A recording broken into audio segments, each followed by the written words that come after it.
Hi,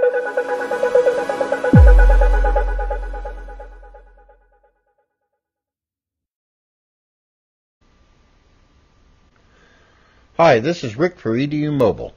Let's talk about table views. Table views are a core concept in iOS development, especially when it comes to displaying information.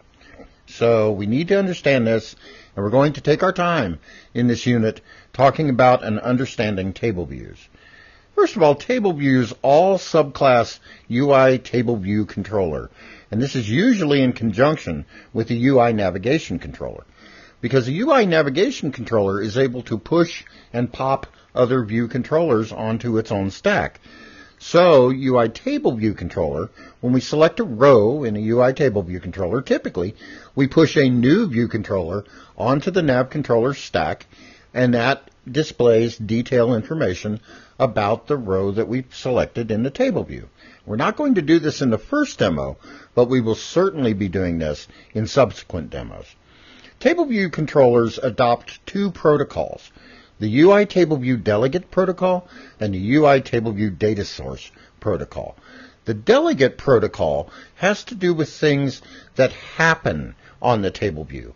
In other words, what happens when another view controller gets pushed on, what happens when we edit a cell in the table view or delete it or add a new cell in the table view or so forth. The UI table view data source has to do with the underlying data that is displayed in the table view. The content to be presented is kept in a collection object, and this is usually an NS dictionary or NS array. It could be an NS set, but since we need to index into the object, dictionaries, the all keys of a dictionary or an NS array are normally used for this purpose. Populating a table view is a pretty simple process. There are three methods of the UI table view data source that we need to look at. The first of these is returning an NS integer, the number of sections in the table view. There may be only one section in a table view. In that case, we would return 1. But if the table view is grouped into separate sections, then we need some way to count the number of sections in the table view and return that integer. The next one is table view number of rows in section.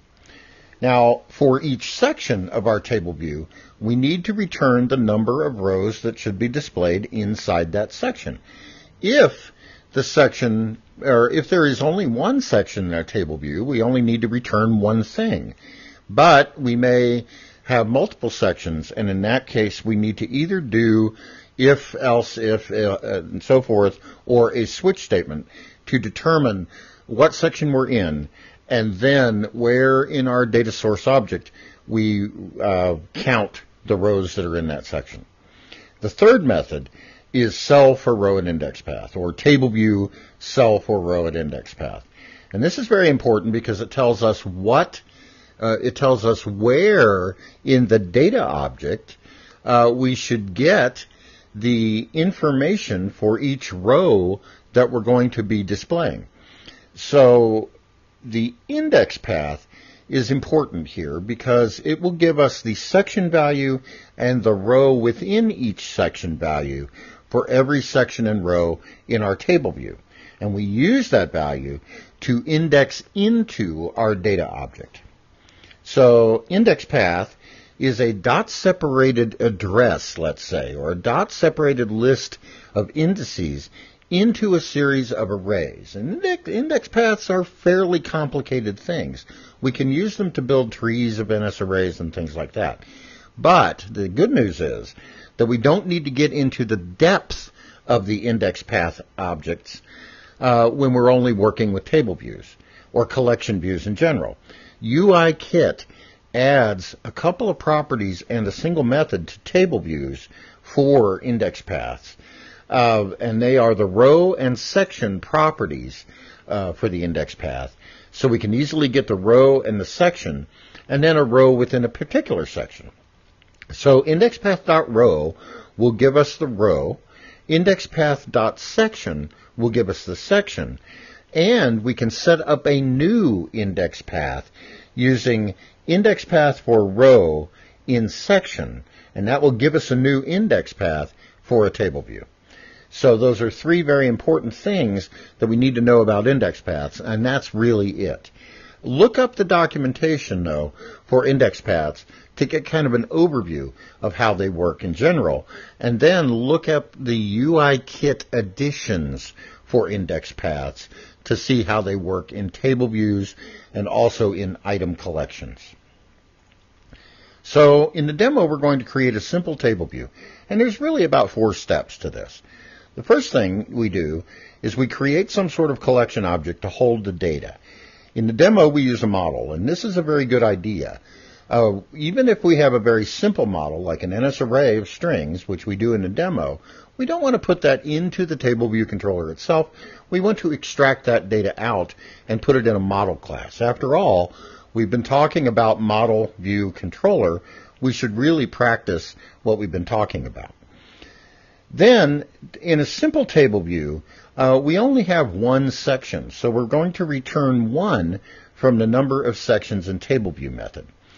And then we're going to return the collection object's count from the table view number of rows in section method. Thirdly, we're going to use the index paths row property to index into the collection object in the table view cell for row at index path method.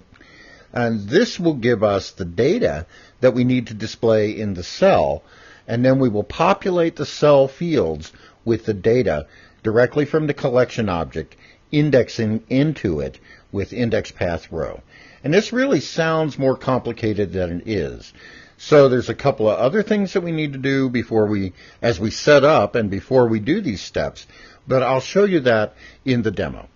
Thank you very much.